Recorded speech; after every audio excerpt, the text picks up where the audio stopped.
E aí, pessoal, tudo bem? Eu sou Anneli Soares e hoje eu vim aqui conversar com vocês sobre o romance Amar, Verbo Intransitivo, do escritor e poeta Mário de Andrade, que foi publicado pela Novo Século. Então, bora comigo pro vídeo de hoje. Bem, pessoal, então vamos lá falar sobre Amar, Verbo Intransitivo, deste grande escritor, poeta, fotógrafo, musicólogo, crítico literário, etc, etc, que foi Mário de Andrade. Se você está acompanhando aqui o canal, sabe muito bem que eu estou abraçando a obra do autor este ano, estou me dedicando à leitura de livros do Mário de Andrade, assim como também pretendo ler vários outros autores e autoras modernistas, né? Então, este aqui é um livro super interessante para a gente conhecer a obra do Mário de Andrade, até porque é o primeiro romance dele publicado, e eu já li e resenhei Pauliceia Desvairada, que é um livro de poemas do autor, publicado em 1922, mesmo ano da Semana de Arte Moderna, aquela semana que aconteceu em fevereiro de 1922, e Pauliceia é um livro muito interessante para a gente conhecer, entender as propostas, né, dos modernistas nessa primeira fase do modernismo brasileiro, que a gente chama fase heróica, que a gente conta ali entre os anos de 1922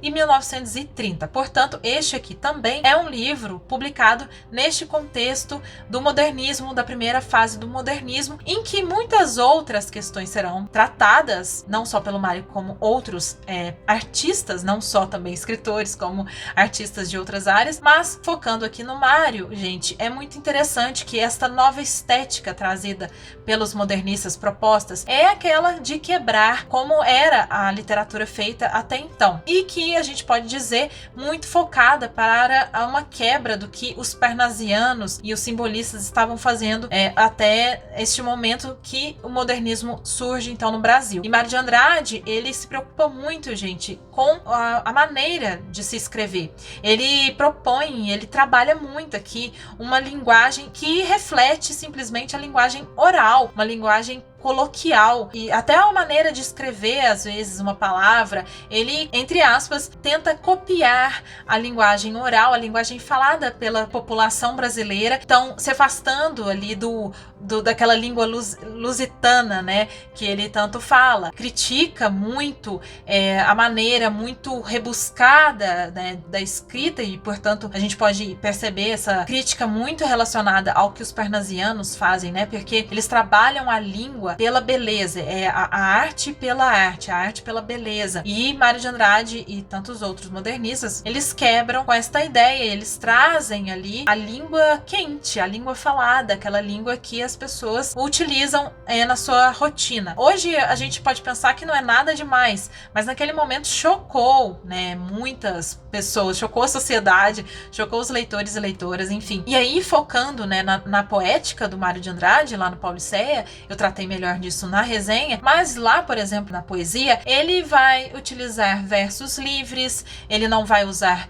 rimas, ele não utiliza de versos alexandrinos e tantas outras coisas. Já aqui no romance, utiliza, né, de vocábulos, por exemplo, relacionados a línguas indígenas brasileiras. Ele quebra o uso normativo, né, o uso mais formal das pontuações, quebra esse uso gramatical ali que a gente sabe certinho, né, da língua, escreve de uma maneira utilitária, ou que está refletindo talvez a linguagem oral, como eu falei, entre outras tantas coisas. Então foi um romance que chocou na época, teve muita crítica relacionada exatamente a essa maneira do Mário de escrever. Finalizando essa questão da obra do Mário, ele elabora um pouco melhor, e que ainda virá, né, mais ainda refinadas as propostas do Mário em Macunaíma, que será publicado em 28, então um ano só depois desse daqui. Mas o Amar, Verbo Intransitivo então já começa a apresentar preocupações do Mário de Andrade em relação à literatura. Falei um pouco da estética, né, e da escrita da obra, e também é importante a gente focar aqui numas pinceladas, né, que o Mário dá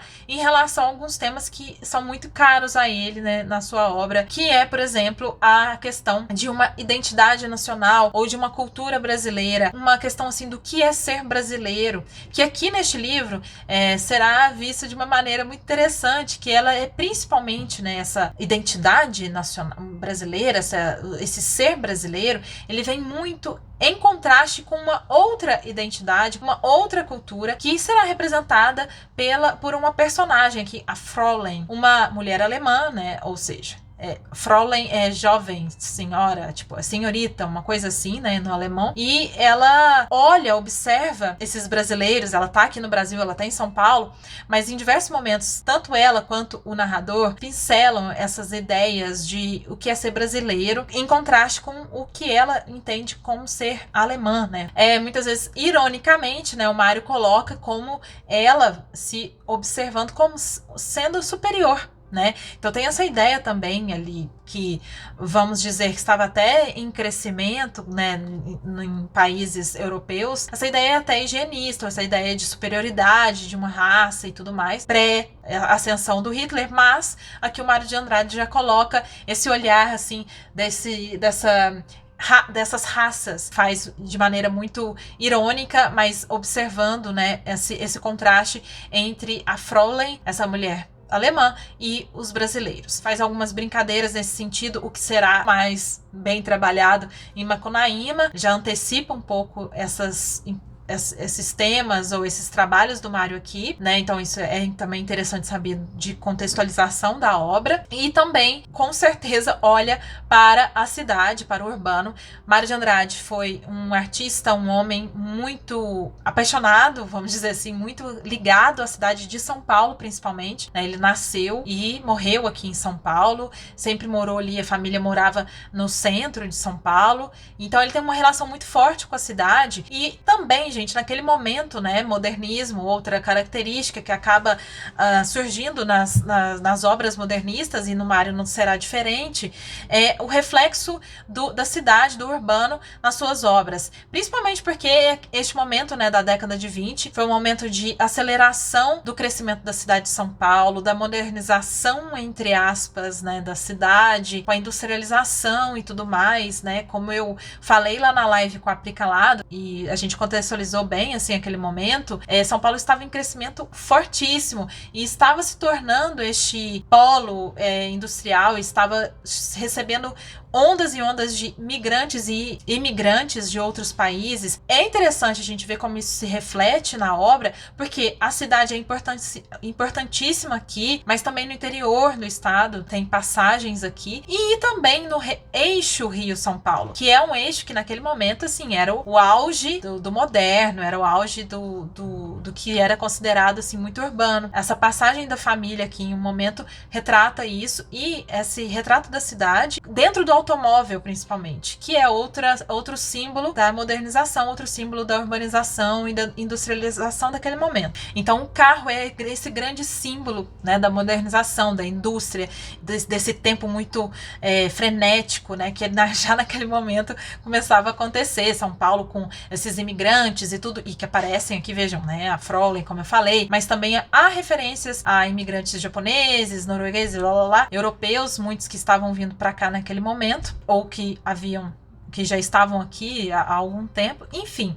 Muito, tá vendo, gente? Muito inserido dentro daquele contexto todo. Inclusive, Mário de Andrade, eu acho que foi no prefácio interessantíssimo, né? Que é o prefácio do Paulicéia Desvairada. Ele fala sobre isso. Ele diz que, vejam, não é porque eu sou modernista que eu vou falar sobre carros e máquinas. É porque eu sou modernista que isso acabará sendo, né, retratado nas minhas obras, porque estou contextualizado, porque estou de olho naquilo, né, que está acontecendo ao meu redor. Claro que ele não falou com essas palavras, mas eu tô traduzindo aqui. Antes de entrar no enredo e tudo mais, eu queria ler pra vocês, eu tô olhando pra cá porque tá anotado aqui, tá, gente? Há uma questão que eu abordei um pouco da língua, né, e eu queria colocar essa aspa do Mário de Andrade pra vocês entenderem, né, verem um pouco melhor do que eu tava falando, que eu disse sobre a estética, sobre a linguagem que ele usa e tudo mais, lembra? Então, ele escreveu o seguinte no pós-fácio desse livro: a língua que usei veio escutar melodia nova. Ser melodia nova não quer dizer feia. Carece primeiro a gente se acostumar. Procurei me afeiçoar ao meu falar e agora já estou acostumado a tê-la escrito. Gosto muito e nada me fere o ouvido, já esquecido da toada lusitana. Não quis criar língua nenhuma, apenas pretendi usar os materiais que a minha terra me dava. Então, vejam, só para resumir, que eu queria ter lido no momento, esqueci, mas enfim, tudo bem. É para vocês entenderem. Então, o Mário, ele faz muita crítica, né, em relação a essa escrita rebuscada, essa escrita que utiliza um linguajar que ele chama lusitano, né, então sempre referente a uma linguagem e, portanto, cultura estrangeira, europeia, essa crítica dos modernistas em relação à importação e à cópia, né, de uma cultura europeia. A nossa cultura, nossa arte era extremamente influenciada principalmente, né, pelos países europeus, França, Alemanha, Itália, etc. Portanto, nas obras dele, aqui em Amar Verbo Intransitivo, utiliza de uma linguagem totalmente brasileira, ou aquilo que ele considera uma linguagem falada pelos brasileiros. Então vamos entrar um pouco agora no enredo, um pouco mais sobre o romance em si. Amar Verbo Intransitivo. Vejam que o próprio título do livro, e aqui nessa edição que eu tenho, que é da Novo Século, não tem esse subtítulo. Porém, algumas edições anteriores consta um subtítulo que é idílio. Amar Verbo Intransitivo já é um título que pode gerar um estranhamento, mas gera um estranhamento para quem pensa, né, na gramática brasileira, em que amar é um verbo transitivo direto, né? Porque você ama alguém ou alguma coisa, né? Mas ele coloca esse intransitivo aqui. Então a gente já olha e fala: por quê? O que está acontecendo? No caso do idílio, é assim, um poema rápido em que há um amor terno, um amor correspondido, né? E aqui, quando você lê, depois você descobre que não é nada disso. Ele vai tratar do amor aqui, sim, é um tema, porém não é exatamente como se fosse num idílio. Pelo contrário, eu vou explicar por que causa, né, essa conclusão, mas já queria começar, óbvio, pelo título do livro. Ele já dá essa picadinha na gente. A gente pode dizer de uma maneira até irônica, quebrando aí a regra da gramática brasileira para falar sobre o amor. Aqui nesse livro a gente vai acompanhar a história da Fräulein, né? Fräulein, uma mulher de 35 anos, mais ou menos. Ela tem uma profissão um tanto curiosa. Se considera uma professora do amor. Isso, em outras palavras, gente, traduzindo, ela era contratada por famílias ricas ali de São Paulo para ensinar o amor aos seus filhos. Ou seja, ela trabalhava como uma espécie de prostituta, mas ela gosta de pensar, né, ela tem muito orgulho do que ela faz, que ela ensinará o amor. Ponto. Começa por aí a ideia do amor ser um verbo intransitivo, do amar ser um verbo intransitivo, porque ela considera, né, o amor uma questão passível de ensinamento sem a própria participação. Então o amor, ele não vai de um lugar para outro, de uma pessoa para outra, ele simplesmente o amor ali dentro da ideia da Fräulein, né? Ela é capaz de ensinar algo, mas ela não amará. Isso já levanta essa questão. Então, assim, o pai dessa família, Souza Costa, ele busca a Fräulein para, né, contratar seus serviços. Ela vai trabalhar na casa dele como governanta, porém com esses serviços especiais ali. Ele tem um filho que é o Carlos, que tem ali por volta dos 16 anos, se não me engano, mas enfim, é um adolescente que ele quer introduzir nessa vida amorosa, né?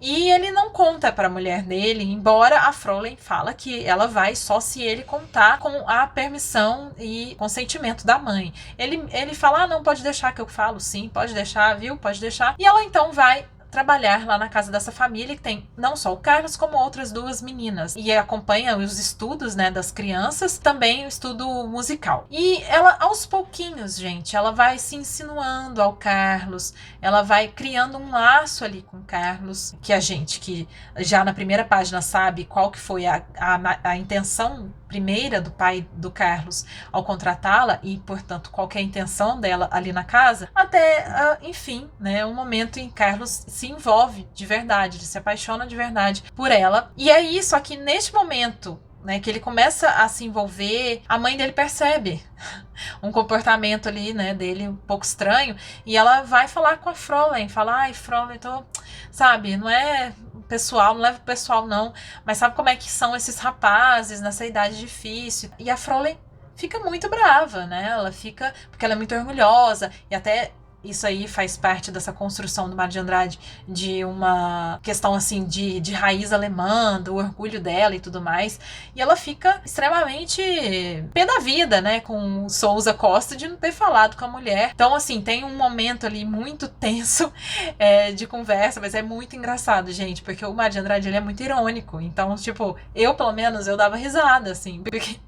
Enfim, a hipocrisia social, gente. A questão aqui maior, eu tô falando o enredo, e eu acho que vocês já devem ter pensado sobre isso, é sobre a hipocrisia da sociedade, né? O Mário de Andrade simplesmente escracha esse machismo, essa questão assim que muitas famílias, até hoje podemos dizer, fazem de introdução sexual de meninos com prostitutas e com mulheres que a família escolhe, né, para não ser qualquer uma. E naquele momento, Sousa Costa aqui diz, e ele justifica para a esposa dele, tipo, não, mas eu fiz isso pra gente evitar problemas em relação a quem o Carlos escolheria. Poderia ser uma mulher muito interesseira e eu quero prepará-lo para ele escapar disso. Ou também poderia ser uma má companhia, em que ele acabaria sendo levado para as drogas. Usa desses argumentos, que são argumentos que a gente não estranha, na verdade, para que ele contratasse a Fräulein. Ela, a esposa, fica convencida,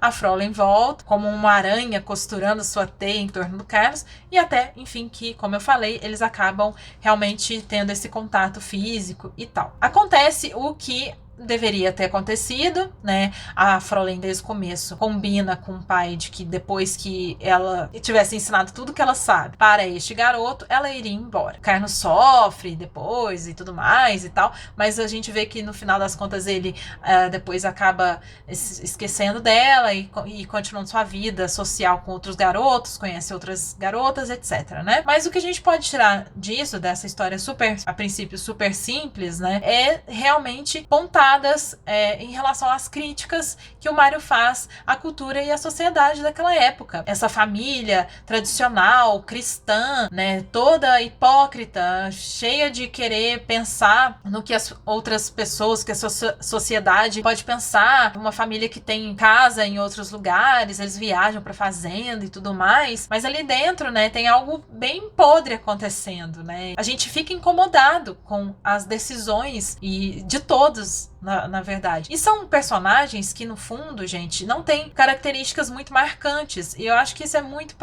proposital, né, do Mário de Andrade, para trabalhar como se fossem, não alegorias, mas é fácil de você reconhecer esses papéis, o papel do pai, o papel da mãe, o filho e, enfim, a outra mulher que sai, né, do seu contexto, da sua cultura e está inserida ali dentro desta outra cultura, deste outro lugar. O Carlos, ele é simplesmente manipulado, não só por ela, mas pelos pais. Então, por isso, ainda mais forte o nosso incômodo, né? Imaginem, gente, até hoje, se for ver, é um tanto polêmico, né, o tema, porque é uma mulher se envolvendo com um menor de idade, com a permissão e o contrato da própria família dele, e dentro da casa dele e tudo mais. Na época, claro, foi muito polêmico, imaginem como isso, né, recai sobre a sociedade naquele momento, na década de 20 do século passado. Certamente não foi bem-vindo, né, para aquela sociedade, para a classe média e para os burgueses, mas é curioso porque em muitos locais que, sei lá, que eu já vi falando sobre o livro, fala-se muito sobre a polêmica, mas principalmente por causa da estética do livro. Inesperado que a pessoa se ligue mais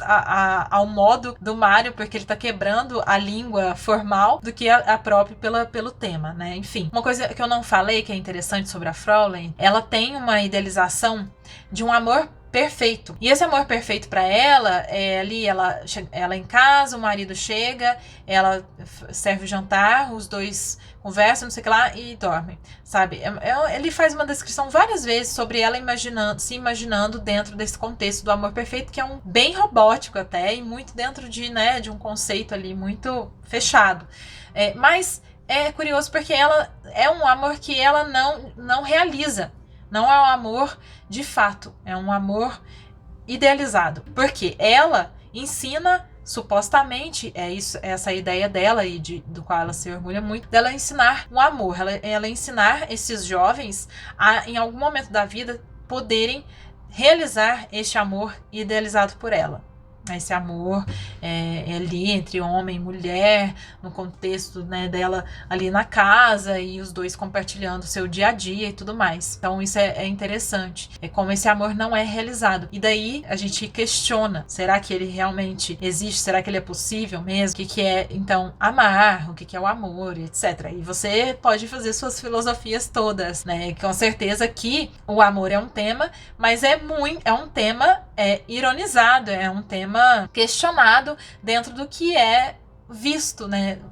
Como que o amor é visto e como que o amor é vivido por essa sociedade que Mário de Andrade critica, ironiza. Livro super curto, super gostoso de ler. Eu adorei, foi uma releitura que eu fiz, eu não sei se eu falei isso anteriormente, mas eu já tinha lido esse livro há anos, eu nem me lembro, eu era adolescente, eu me lembro só assim que eu adorei na época, e realmente essa minha percepção não mudou, inclusive, é claro, né, eu acho que até melhorou, porque agora já, com as vivências que eu tenho, com o olhar que eu tenho, faz ainda mais sentido. Então, gente, é isso, eu espero que vocês tenham gostado da resenha, eu espero que tenham sido inspirados a conhecer essa obra de Mário de Andrade, e me digam aí se você já leu Amar, Verbo Intransitivo, se você se interessou pelo livro, se tiver dúvidas também, por favor, deixa aí nos comentários que a gente conversa, que eu adoro. É isso, gente. Um beijo enorme pra todo mundo. Até o próximo vídeo.